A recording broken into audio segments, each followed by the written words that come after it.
Assalamualaikum warahmatullahi wabarakatuh. Madayaw mayong adlaw kaninyong tanan.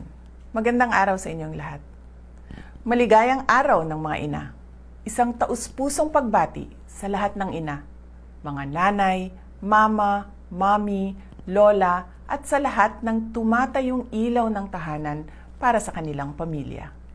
Ipinagdiriwang natin ang inyong katatagan, sakripisyo, at wagas na pagmamahal. Sa bawat araw na inilalaan ninyo sa inyong pag-aaruga, pagtataguyod, at paggabay sa inyong mga anak at mahal sa buhay, isinasabuhay ninyo ang uri ng pagmamahal na tapat, dalisay, at walang kapantay. Sa tanang inahan o sa tanang nibarog isip inahan, dawata ang among kinasing-kasing nga pasalamat.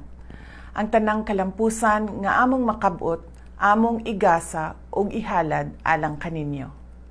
Bilang mga anak at bilang mga inang patuloy ding natututo, ang aming sukli ay pagmamahal, paggalang at ang pagsusumikap na mamuhay ng may dangal, malasakit at integridad para sa kapwa at para sa bayan. Happy Mother's Day to everyone! Ang lahat ng ginagawa natin ay para sa Diyos, sa bayan at sa bawat pamilyang Pilipino. Syukran!